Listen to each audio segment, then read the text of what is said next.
All right, everybody. Hey, Josh Lockhart here, and this is the Living Hope live call. Every single week, we come here with our agency and those that choose to be on to just talk about what we're doing right now to make a difference in lives of our customers, to help our agents. And this week's call is with a good friend of mine, Austen Harris, who has gone out and over the past 30, 60, 90 days tripled his sales, right? So on this call, if you want to listen in, we're talking about tripling your results. And he's done that for a variety of reasons that we'll jump into. So if you want to grab a note pen, listen up, and see what we can find out.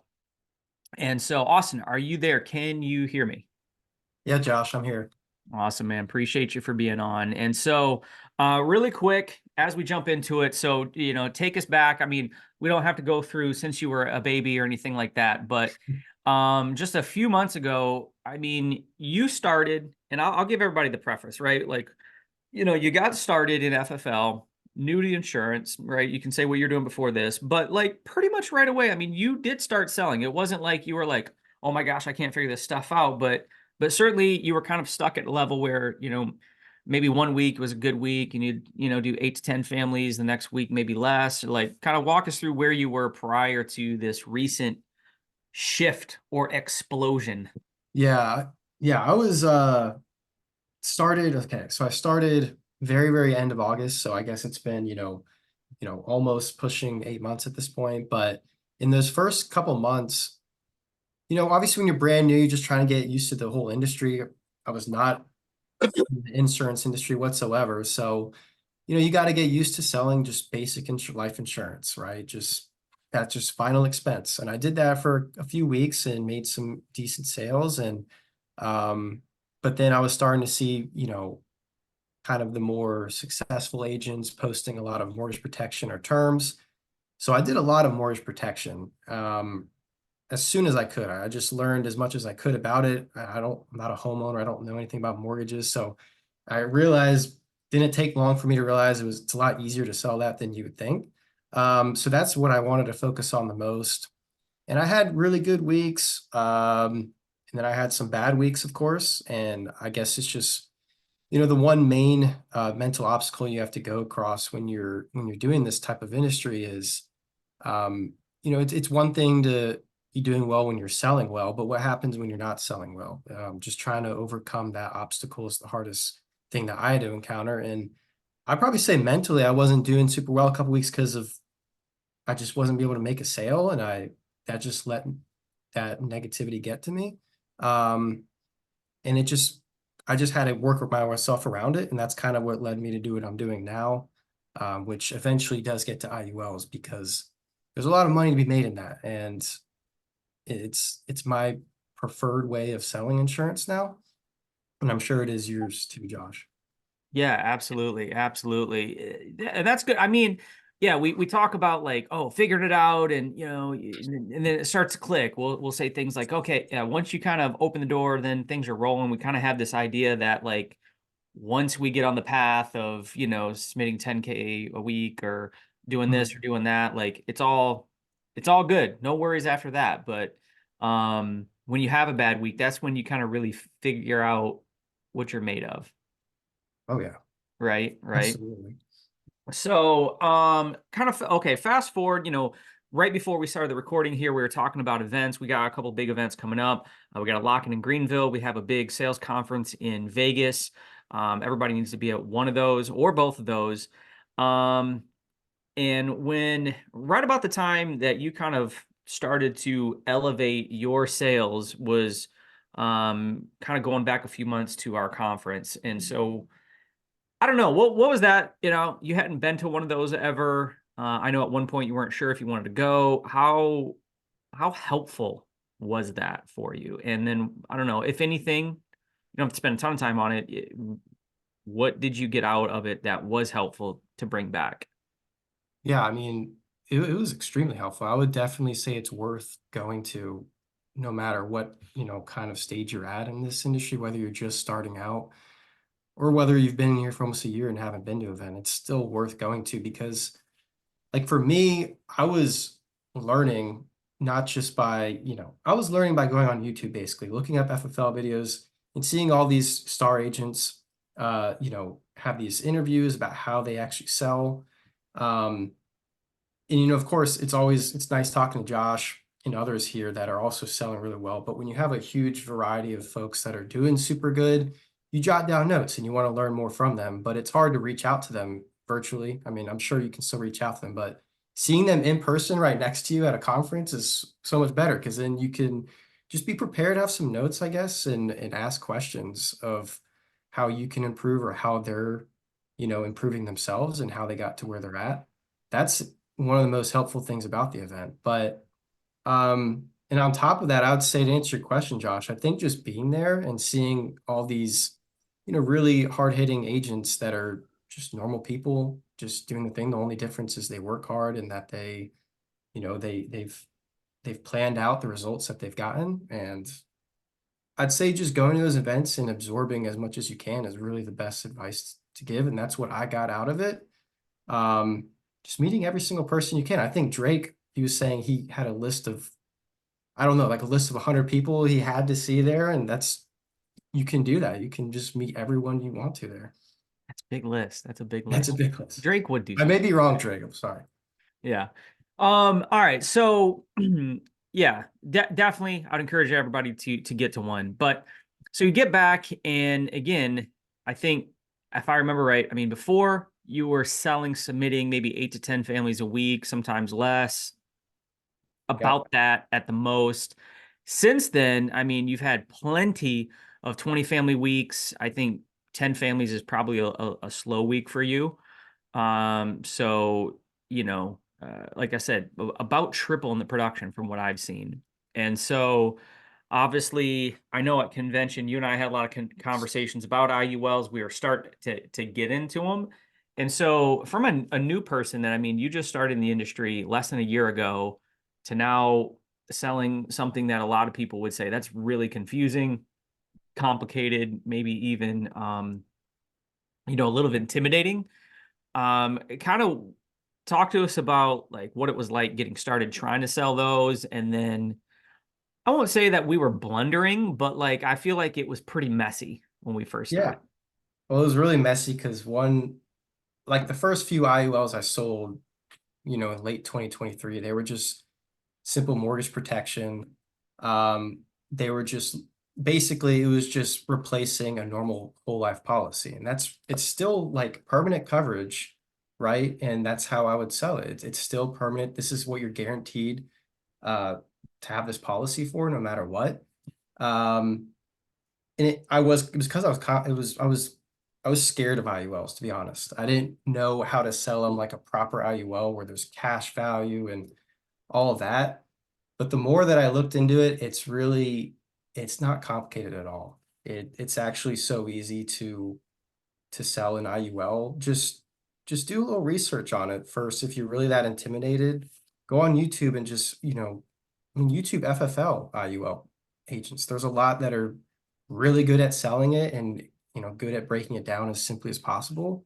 Um, but yeah, it was messy, Josh, wasn't it? We were just kind of selling the very basics, like those Americo IUL, Mutual Omaha IULE, like they're really good IUL products. I wouldn't sell that to someone looking to grow an insane amount of cash. I guess it varies case by case, but I think we could probably break it down easier to make folks that are confused less confused, because it's easy. Yeah.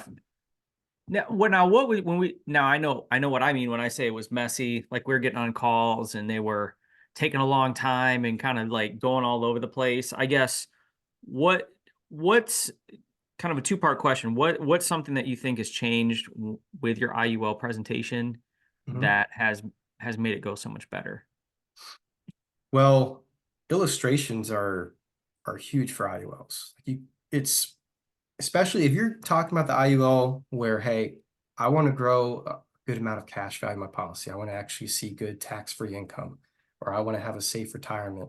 Those type of people, you're not just going to be able to talk to them about an IUL and sell it. You're going to have to show them the numbers of what it would look like for them.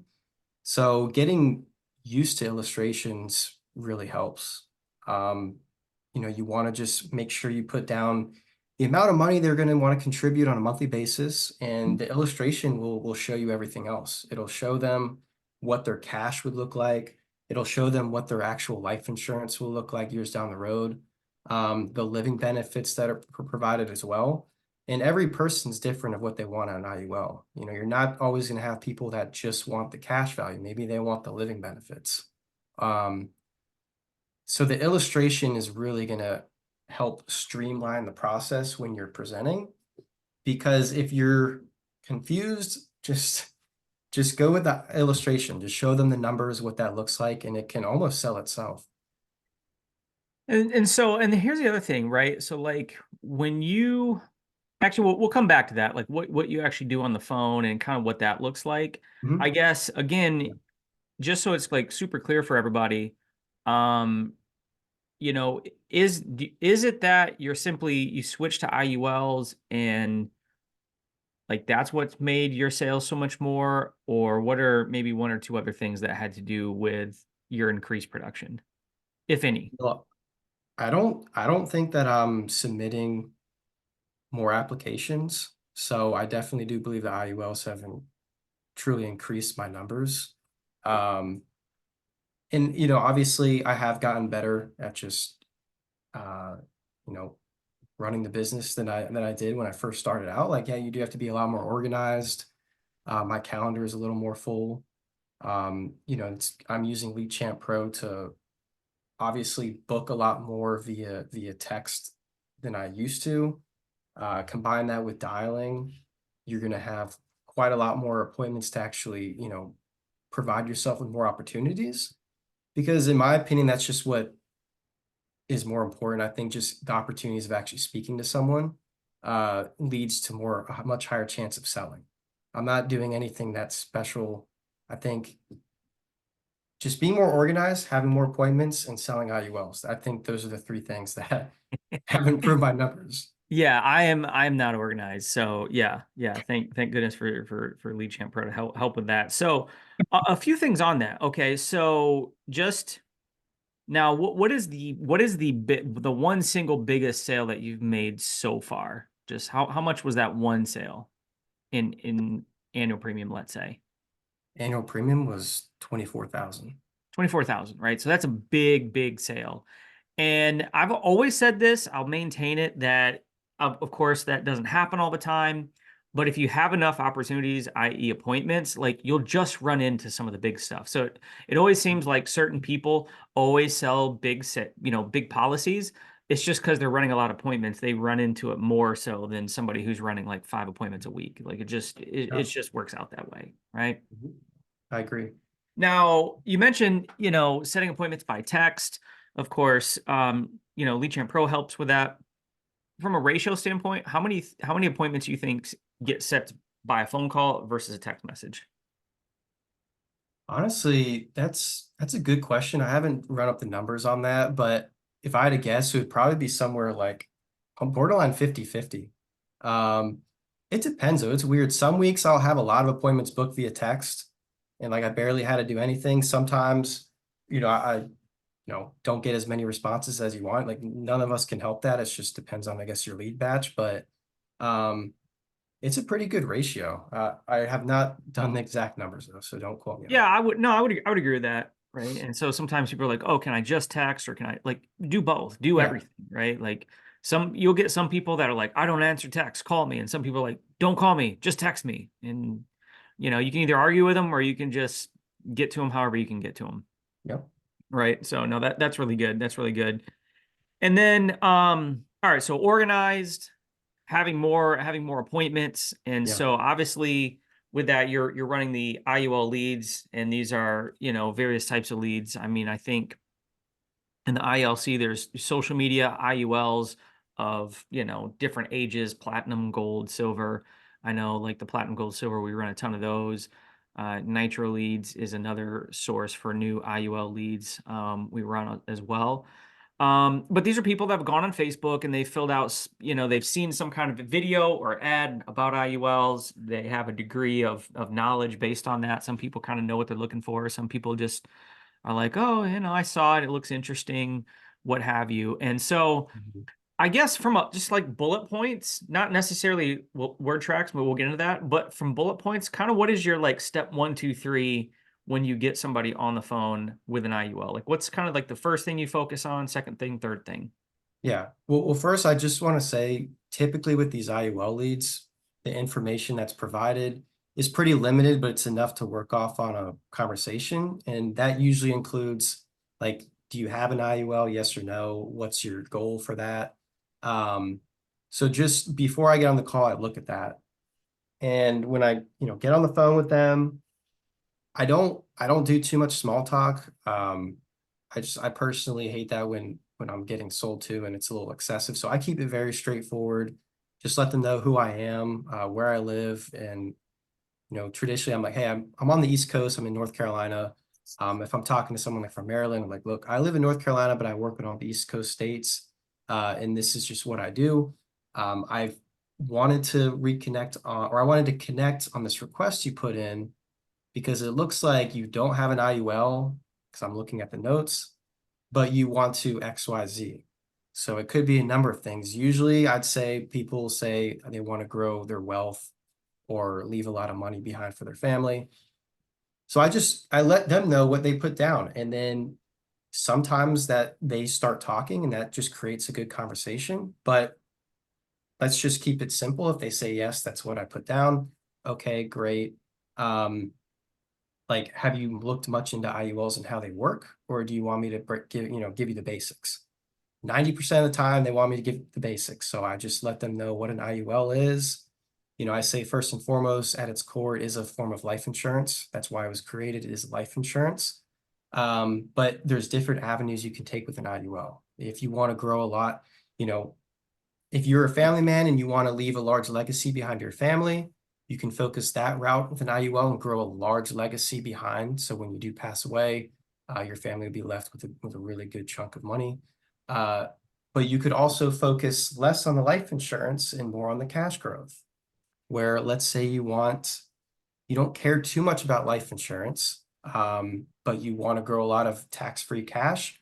We can focus we can focus on that for your IUL. But a lot of people also go somewhere in between where they want both leave a large legacy behind and they want to grow a lot of cash as well. Where do you sit? That's usually what I say. I just give them those three options: protection focus, cash focus, or somewhere in between. I think that's really smart. I like what was that first thing you said? I liked it. If you're like, let's say you're a family man and you want to leave a large legacy to your family if something happens.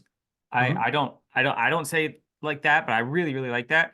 Because I think a lot of times we go into a sale thinking we know what we need to sell somebody, whether it's on the mortgage protection side, right? Like we can go in it thinking, oh, they have a $200,000 mortgage, we need to sell them a $200,000 policy when really equity protection is going to do. Or, they want final expense, but then we find out they have an old 401k, or of course they want an IUL for cash growth, but then maybe they have a term policy that's expiring, or we find out that they have a mortgage and a family and they do need more insurance. And by you asking those questions, I know that's probably where some of those bigger target premium sales have come in, right? Versus just like here's your IUL, right? Here, get the next one, get the next one. So Yeah. that's really good. That's really good. I guess what other like, well, let's finish our thought there. So you kind of ask them that, and then once you get that past that point, what comes next? Well, so that's, in my opinion, one of the most important parts of the first call for me, because I want to know where they're sitting at. If they're like a 30-year-old, male or female that doesn't have a family or I don't know, just if they're in a scenario where they just want to focus on the cash, they don't care about the life insurance aspects, at least know where we're going to go with an IUL. So it's just important knowing that part first. And then when I get that out of the way, I just say, look, okay, we're going to dive into how an IUL works further, but we do have to make sure we can get approved for one because IULs are pretty hard to get approved for. You got to be a healthy individual. So I'm going to ask you some health questions and just kind of get a better understanding of where we can proceed from here. And then I'll just ask them. I'll go through the financial inventory. I'll ask them about their health, their family, their finances, occupation. this is giving me good info too, because I know how much money they're dealing with. Um, I kind of know their family situation, because what if they're pure cash focused, but they have, a wife or husband and, several kids and some grandkids, and they don't have any life insurance policies. Like, that's something where you can kind of squeeze in somewhere in between of life insurance and cash growth. Uh, but in other words, keep it simple. Go through the financial inventory after I ask those few questions. That gives me a good idea of their finances, their health, their life insurance situation, if they even have any policies. Um, and once I get all that done, then I break down how an IUL works and how they can actually grow their cash and or their legacy and all that. Yeah, now a couple things on that is real quickly, like give us your 60-second explanation on what you say to the client to explain what an IUL is. Are you eating or you want me to just put it away? So right away, I let them know, yes, this is life insurance policy. So I immediately go into the kind of benefits of life insurance, even if they don't care that much about the life insurance part. So I'll let them know you're gonna have an X amount of money, on your name. So if anything happens to you, your family would receive that amount tax-free. It also has a lot of living benefits. So, the reason IULs are hard to get approved for is because they provide living benefits. So if you have like a critical illness, chronic illness, blah, blah, blah, you can receive a good chunk of that money up front while you're alive. Now, the cash growth aspect, this is how that works. So it's an index universal life. It's indexed against the market. Your money is not being invested in the stock market. However, the gains you're going to see in your account reflect how the stock market performed. So just for an example, if the market goes up 10% one year, your account will go up 10%. If the stock market goes down 10% one year, you will not suffer any losses. And I kind of pause there because most of the time when I say that, they're like, what do you mean? Or that's interesting. How so? And I just say, because you're contracting yourself with the life insurance companies where they will provide you zero loss, only returns. And what I mean by that, let's say the market crashes that year, you'll get at least 0% back. And sometimes, that's a much better result than negative. And people usually always agree when I say that, because why wouldn't they agree with that? And from there, I just say, look, the more cash flow you put into the policy, the more returns you'll see down the road, because this is an investment vehicle. Okay. And based on what you told me, you don't currently invest in XYZ, you don't have a retirement solution. So this could be a good option depending on how much you're willing to actually put in the policy. And then I just let them know, like, hey, most people put about 5% up to 15% of their monthly income, just like any other retirement solution, like a 401k. And I just try to figure out what's their ballpark range to put in. That's really what I get into, because that's the most important information for me to draft them a good illustration, is how much they're willing to actually put in the policy. That's really good. So some of those leading questions to get there. So like, yeah, how do you come up with do you just ask them like, hey, how much can you put in? Or like, how do you go about figuring I that just out? I just do the most people tactic. I like, hey, most people put in, 5% to 15% of their monthly income. It's just like any 401k, right? You contribute to a 401k, correct? Yes. And how do you know what percentage of income you put in your policy? For some reason, most people don't know this. I don't know why, but let's just say they did. Oh, I put 5% because my company matches 5%. Okay, that's perfect. I would do the same if my company matched. And an IUL is very similar. You want to put in X amount of your monthly income to let it grow. You don't want to put too much in. I see you make 100,000 a year. So that's about 8,000 a month. So 5% of that, that's what, like 400 a month, up to, like 1,200 a month. So I kind of give them the range already, and I just say that could be your minimum maximum. Is that, what's like, how does that look for you? And then they usually agree. They usually agree because I just broke down the numbers for them of what their monthly income is, what the percentage of their monthly income is. and what's normal for most people. That's really good because, man, that's so good because if you just ask someone, hey, what can you put in or what's your minimum and maximum, like you'll 50 get bucks a some month. people who'll be like, I don't know what's normal. Or they'll say, I don't know, just do 500. And you're thinking, oh, 500. They can't do 500. They're just right. Like Yeah. they're just going along with it. And you get to the end and they're like, oh, I can't do that. I just wanted to see what the numbers would do. Yeah. And then if they try to like really lowball me, even though I've seen their income, I do throw in the 10 times your age amount where like, hey, it's recommended in this industry. You want to place 10 times your age on a monthly basis into an IUL. We're talking about true cash growth, and you make this month, you make X amount per year, and you want to build a good amount of cash, but $50 a month isn't going to cut that. That's just going to, cover the cost of insurance. So they do recommend about 10 times your age. I also say that. I'm trying to get better at I kind of mix it around. Sometimes I say the 10 times your age a month because that works too. But I think breaking down their income and the percentage of their monthly income kind of just puts numbers in their own head Yeah, and they're comfortable with it. I would agree. I would agree. So now on some of those really big sales that you've had, like the one you mentioned, it was 24K. I know you've had some other ones. Like, just in case, anybody here, there's a lot of folks that maybe haven't encountered a sale like that. Like, how were those people, did you really have to like push them and find the need, or like what was different about those calls versus like the average call? Like, if anything that you could see, were these business owners, like what were these people like? That biggest one, the 24,000, was a business owner. So um, he had two businesses. One of them has been doing decent for a few years, nothing great. The other one was doing terrible, but suddenly popped off and has been doing a little. He says his accountant's saying it's doing too well. So he needs to find some ways to allocate his funds elsewhere. So I lucked out on that situation, but it's because, and the only reason I lucked out is because I didn't have that appointment booked. The text automated came out, the just introducing myself, looking for a meeting. The guy said I can talk now, and it was like 8:25 in the morning. And so I told him I'll give him a call in a couple minutes. I'm really glad I did because we talked, and yeah, that was the biggest sale.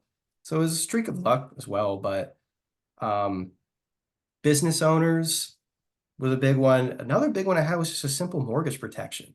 As a 32-year-old woman just looking for simple mortgage protection to cover 500,000 in coverage on their home.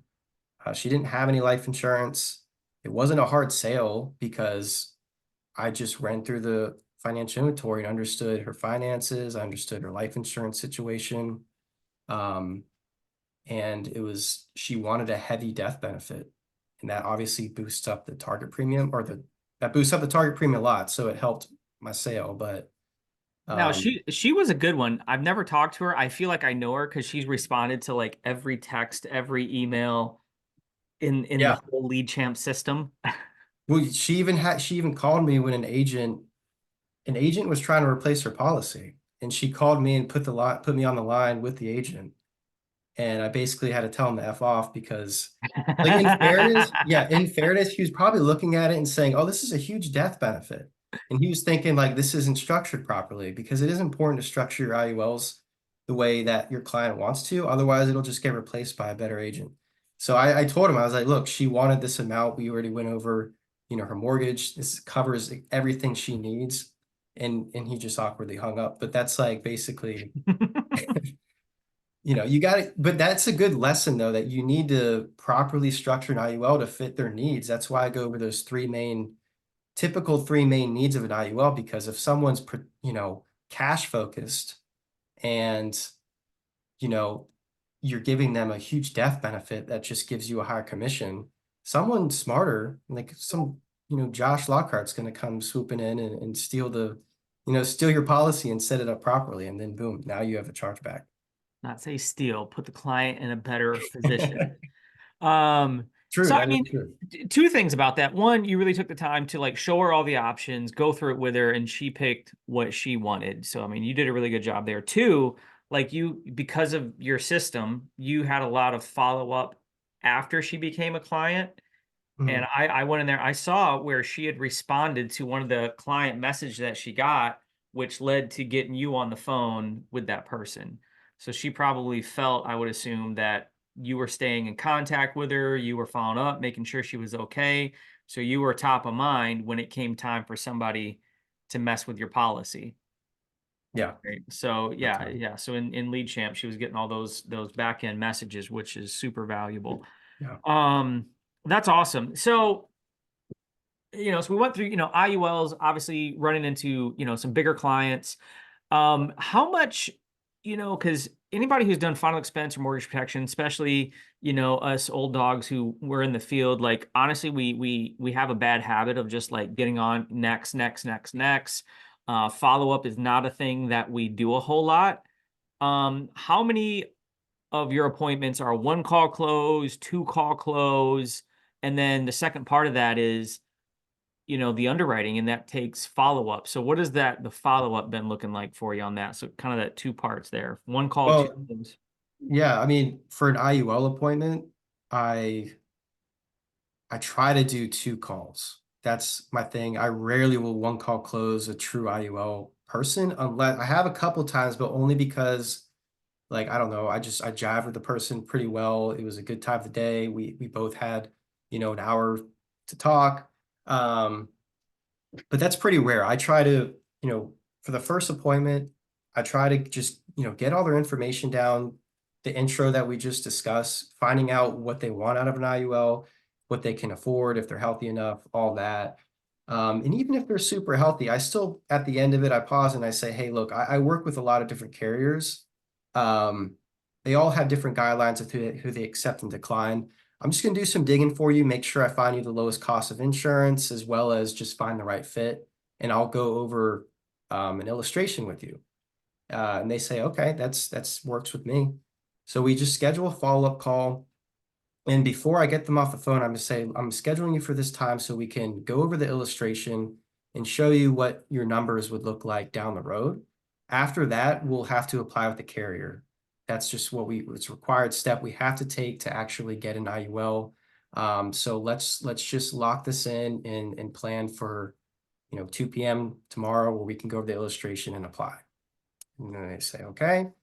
And in that follow-up call, right away, when we start the second call, I say, hey, I very quickly recap what we went over.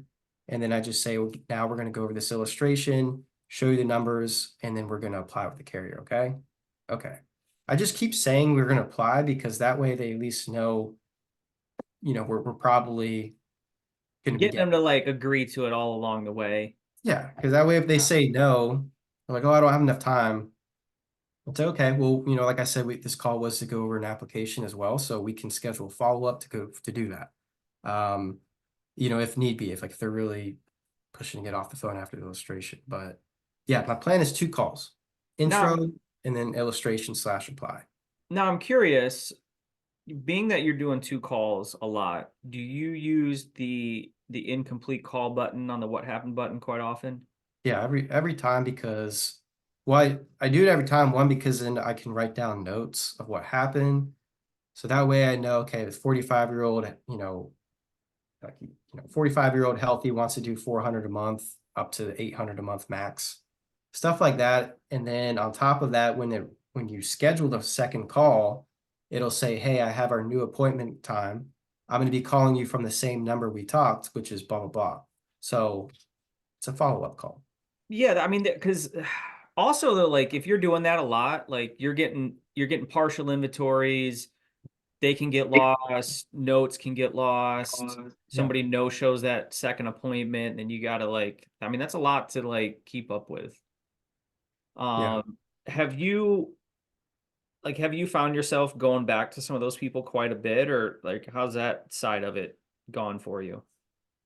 We're like going back to them Yeah, because because I know for me, like anytime you're doing a two call situation, right? Like, we don't convert 100% of people, so like yeah, sometimes they no show, or sometimes they say think about it, or they say yeah, let's do Thursday, but then they're like, oh, something came up, and like you yeah. you end up with a stack of people that maybe never got to the final destination. Yeah, no, that is a good point. I think that's the one like major drawback to this because uh if you're one call closing them, they can't no show you a set like again because you already closed them. However, this time you do run into the chance to, for them to no show you something not to work out. And now you might have a pile of people that you haven't closed. Um, and that's something that's just you got to be organized, I guess, and just make sure that you keep on top of it. And I'm not saying I have been on top of all of those. I'm sure there's a few people that I've completely forgot about now that I had good conversations with. Yeah. So it's just whatever works best with you. If you're a one call closer, and do what you got to do, but it is a little more difficult with IULs because um, it's not like a easy, super easy sale to get done in 30 minutes. You gotta do the intro, you gotta call, you gotta go Yeah. do the illustration, then you gotta do the application. For The me, hour limit. I prefer doing follow-ups. Yeah, yeah.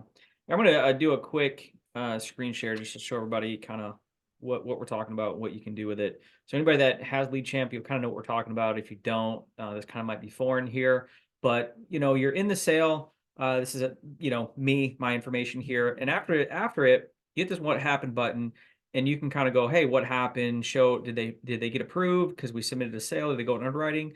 There's this one called incomplete appointment.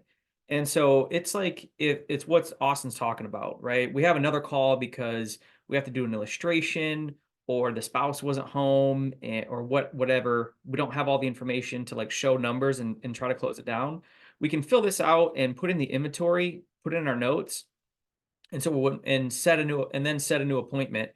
So when we come back to them, right, it's all there and all ready. We don't have to like sift through our notes or look for people or whatever, right? It's all right there. And then it's going to communicate them in a way that's like, hey, here's your rescheduled appointment. And if they no show, it's going to come back to them and say, hey, hey, I did that homework for you. I got the stuff together. Did you want to go through that?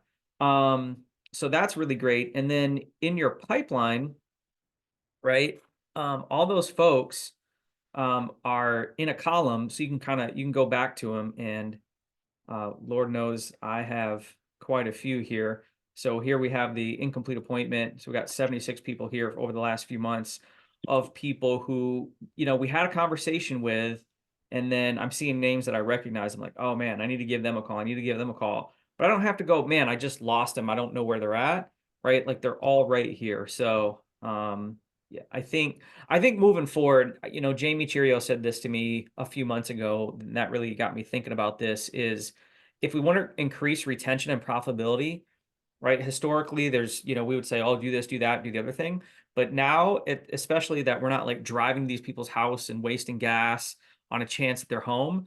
If we can get better at converting the people who didn't close on the first call, right? Like if somebody truly gets on a second call and goes through it because they want to invest in their future, or they say, I want to think about it, and they get back on a call with you because you had good follow-up, that's somebody who's like not just going to jump ship to the first person that calls them, right? Like they're going to stick around, and that's going to be a higher retention sale, and that's going to increase your profitability. So like just think back, like if over the past 30 days, one of those people that said, hey, call me back next Thursday, or hey, let me think about it and talk to my wife. If you would have sold like 2 or 3 of those policies, like what is that? An extra $2, $4, $6,000 of premium that's probably going to stick and increase profitability. So I just think moving forward, follow-up is a word that we need to put back into our dictionary and put something, in the forefront of what we talk about.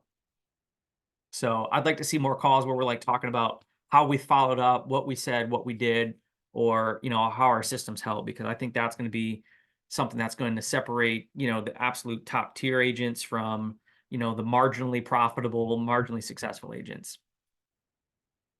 So anyway, get off that soapbox. But I guess to kind of just tie this all up in a bow, what are a couple of things? And before I say that, here I am talking about Lead Champ. If anybody has not checked out Lead Champ Pro or signed up for it, you can simply go to leadchamppro.com. There's an overview video there. You can sign up for it. That's that, leadchamppro.com. What is, I guess, just to sum up for anybody who just checked this out, just tuned in, or they've been tuned out on the whole call, like what would be the bullet point things, the top 2, 3 things that you did prior to convention to after convention to, again, go from like, a really, really good week was 10 families submitted. Now it's like 20 plus, you tripled your submit. Like, what are those bullet points of things that you would say, hey, here's the 3 things I did?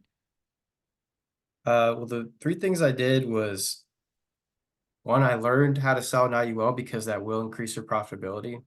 So if you're intimidated by that, don't be, just learn. And 2, just being more organized. And obviously Lead Champ Pro has helped me, but like it's just being on top of things has definitely helped. I was not as on top of things. I was kind of overwhelmed in those early months, just dealing with, having appointments, all the time. So just being more organized, and then just really just finding a good, way to actually present is a big thing. I think it's important just to really break down the financial inventory and understand, what your client's situation is, because that will help. It'll just help you sell. You'll know exactly what your client's situation is and how, what they're doing, whether it's final expense, mortgage protection, or IULs. But I would say the most important thing was literally IULs, guys, because chargebacks suck, and I was getting a good amount of them on like final expense and mortgage protection. And if you sell an IUL right, your your chance of a chargeback is extremely low. So that's one major thing to just keep an eye on, like when you're debating selling an IUL or not. Just look at how many chargebacks you've gotten, maybe, and see if that'll convince you to watch those YouTube videos if it's too overwhelming. Because think about this. This is an IUL is a long-term play. I always say that in my call too when I'm presenting. It's like this is not a short-term thing. This is a long-term play. Got to be in for the long haul. And this is how you can fund yourself doing so. Um, an IUL is a long-term play, so the chances of them sticking for a year is pretty high, especially if you sell it right. So just to answer your question though, Josh, IUL, IUL, IUL. All right, fair enough. So learn how to sell IULs. That is it. That is it. Um, really appreciate you sharing, Austin. It's exciting to see your success to go from like, I know like months prior to starting with FFL or a little bit before that, like this whole sales calling people thing was like completely brand new to you to, now you're throwing up, top tier agent numbers. So congrats on that. I do have a question for you. So that lock-in is May 2nd. Are you coming? Yeah, okay. Okay, awesome. All right. Locking them in. Locking them in. Locking me in. So livinghopelockin.com. Go there, register. It's free. Come hang out with us. It's going to be great. And whoever sells the most over the lock-in, Al Vomsting said you can come out to his place. He'll take you 4-wheeling. He'll show you how to shoot. You might even shoot a grizzly bear. He was so gracious to offer that. Appreciate you for that, Al. So we're gonna go ahead and end the recording. The rest of the night we'll be on live dials selling IULs. If you're lucky, you might be able